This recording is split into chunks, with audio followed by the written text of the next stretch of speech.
Hi everybody. This isn't a video I really want to have to make, but I need to talk about what happened with one of my P Metallicas. Unfortunately, one of them has contracted DKS. Its causes are usually linked to pesticides and poisons or bacteria. Now, one of my females happened to contract this disease. This disease is 99% fatal. There are very, very few recovery stories. But I want to talk about some of the symptoms I noticed before it progressed to what you're seeing here.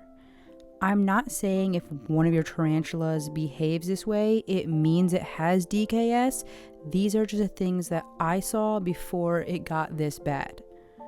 Some of these things I noticed might not have even been related to the DKS, but these are definitely signs that I saw that something might not be right. First, I want to start off by saying that this case of DKS, I believe, was bacterial. No other tarantula in the room got sick, not even the female it had been housed with. The reason I believe it was bacterial is that this specific P. metallica was missing a leg. I am not sure how it lost its leg, but once I had noticed the leg was missing, it had totally healed up. So it had been a couple of days, maybe a week old injury. Tarantulas can live perfectly fine missing a limb. This is how I believe it contracted the bacteria.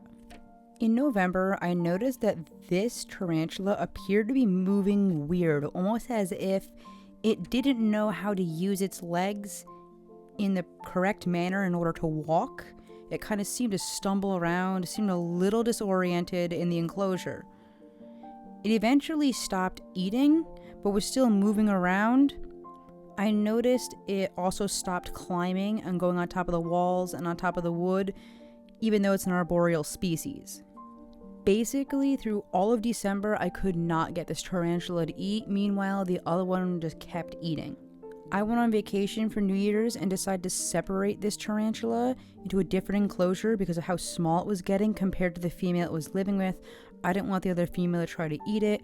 I also wanted this tarantula to have a chance to have a space of its own where it could catch food. When I moved her to the other enclosure, she was still able to walk and move around. She did manage to eat one cricket before I left. While I was gone, my mom was taking care of my animals. She had told me that when she went to give this one water, it had freaked out, stumbled off the little piece of wood that was in there, and seemed to struggle to right itself. When I came back from vacation, she was no longer able to move, drink, or eat. I had had this tarantula a little over a year at this point.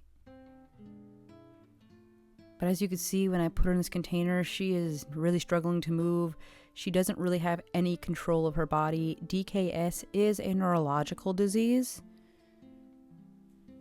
Now, she did end up passing away from this disease. And what I've done so far is I have deep cleaned the enclosure that they were in. I took the current female that's still alive out, really cleaned that enclosure, put all new soil in, boiled the pieces of wood, put new pieces of wood in, so that I can make sure this bacteria that was in there is gone. I have also since given Beans, my bee hamori, a new enclosure and setup. The good news is that my other tarantulas are doing okay. And as you can see, the other female is very chubby and active still, eating. And Beans is also still very healthy as well. My other P. metallica that I believe to be a male, just because of how small he was compared to the other two, he's also doing very well. That is going to be all for this video. I know it was kind of a sucky video to have to make, but sometimes things like this happen when you keep animals.